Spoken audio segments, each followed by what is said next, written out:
সংসদের যে পরিবেশটি দেখতে পাচ্ছেন সেটাকে আপনি কিভাবে মূল্যায়ন করেন? সহিষ্ণুতার জায়গাটা হঠাৎ করে নষ্ট হয়ে গেল কিনা? হেকলিং যদি হয়েও থাকে, এনসিপির নেতা যারা সংসদ সদস্য তাদের বডি ল্যাঙ্গুয়েজ নিয়ে আজকে অনেক দেখতাম যে সামাজিক যোগাযোগ মাধ্যমে অনেক ধরনের আলোচনা সমালোচনা হয়েছে। এটা একটা জায়গা থেকে আপনি একটু ব্যাখ্যা দেবেন। দ্বিতীয়ত হচ্ছে এনসিপির থেকে বলা হয়েছে এবং নাহিদ ইসলামী সেটি স্পষ্ট করে বলেছে যে এই যে 180 দিনের কথা, সেই 180 দিন পরে বিএনপি ফ্যাসিবাদী এবং স্বৈরতান্ত্রিক কাঠামোতে ফিরে গিয়েছে। এটি আপনাদের যিনি আহ্বায়ক তিনি খুব স্পষ্ট করে বলেছেন। কেন এই কথাটি তিনি বললেন? সরকারকে আসলে আপনাদের সব দিক থেকেই ব্যর্থ মনে হয় কিনা, নাকি কোনো কোনো জায়গায় সাফল্য আছে?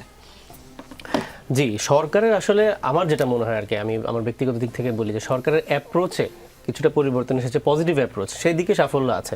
আমরা প্রধানমন্ত্রীর আচরণে একটা ইতিবাচক পরিবর্তন দেখতে পেয়েছি, এটা আমরা সব জায়গাতেই বলি। এবং অবশ্যই তাদের চেষ্টা যে একদমই নেই সেটা কিন্তু আমরা কখনো বলিনি। বেশ কিছু বিষয়ে আমরা সরকারের সাধুবাদও জানিয়েছি, প্রশংসাও করেছি। এবং যা মানে যদি জাতীয় দুর্যোগ হয় বা তেল গ্যাস বা এই ধরনের বিষয়গুলোতে কিন্তু আমরা সরকারকে সহযোগিতারও আহ্বান জানিয়েছি। সেটা কেন জানিয়েছে? যেহেতু সরকারের কিছু বিষয় আমাদের অ্যাপ্রোচটাকে পজিটিভ মনে হচ্ছে। কিন্তু দুঃখের বিষয় হচ্ছে নাহিদ ইসলাম যে কথাটা বলেছেন, তিনি সেই প্রসঙ্গে বলেছেন এই 180 দিনের মধ্যে কিন্তু জুলাই সনদ বাস্তবায়ন হওয়ার কথা ছিল, সংস্কারগুলো বাস্তবায়ন হওয়ার কথা ছিল। ঠিক আছে, আপনারা জুলাই সনদ মানবেন না, যেহেতু বলেছেন গণভোটের গণরায় তারা মানবেন না, কিন্তু এই সরকার কিন্তু জনগণকে কথা দিয়েছিল তারা সংস্কার বাস্তবায়ন করবে। আমাকে আপনারা এই 6 মাসে একটা সংস্কার দেখান যে সরকার বাস্তবায়ন করেছে। একটা সিঙ্গেল সংস্কারও সরকার বাস্তবায়ন করেনি।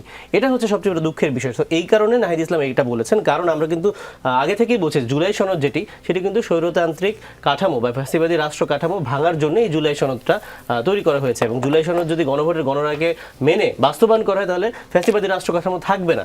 যেহেতু জুলাই সনদের একটা ধারাও মানা হয়নি বা বিএনপি তাদের 31 দফায় যা বলেছে সেই দিকেও বিএনপিকে আমরা যেতে দেখছি না সংস্কারের পথে, সুতরাং এই কথাটা কিন্তু আবার বলতেই হয় যে এই সরকার আবার 180 দিনের মধ্যে আবার ফ্যাসিবাদী বা পুরনো স্বৈরতান্ত্রিক শাসন কাঠামোতে ফিরে গিয়েছে। আর সংসদের বিষয়ে আরেকটা প্রশ্ন করেছিলেন, এখনকার যে সংসদের পরিবেশ সেটাকে আপনি কতটা সহিষ্ণু পরিবেশ বলবেন? পরিবেশ বলতে আমরা গত অধিবেশন পর্যন্ত দেখেছি, এখন এটা একটা পজিটিভ দিক যে বিপ্লবের পরে কিন্তু মানুষের রাজনীতির প্রতি একটা আস্থা ফিরে এসেছে এবং সংসদ কিন্তু এখন মানুষজন দেখছে। আগে কিন্তু আমরা হাসিনার আমলে আমার মনে হয় না যে লাস্ট 10 বছর কেউ সংসদ দেখেছে টিভি খুলে, যেটা এখন মানুষ দেখছে, মানুষের আগ্রহ ফিরেছে, এটা একটা ইতিবাচক বিষয়। এবং অবশ্যই সেখানে বিরোধী দলের পাশাপাশি সরকারি দলের অবশ্যই কৃতিত্ব আছে। একটা সহিষ্ণু এবং একটা সহযোগিতামূলক একটা আচরণ সংসদে ছিল।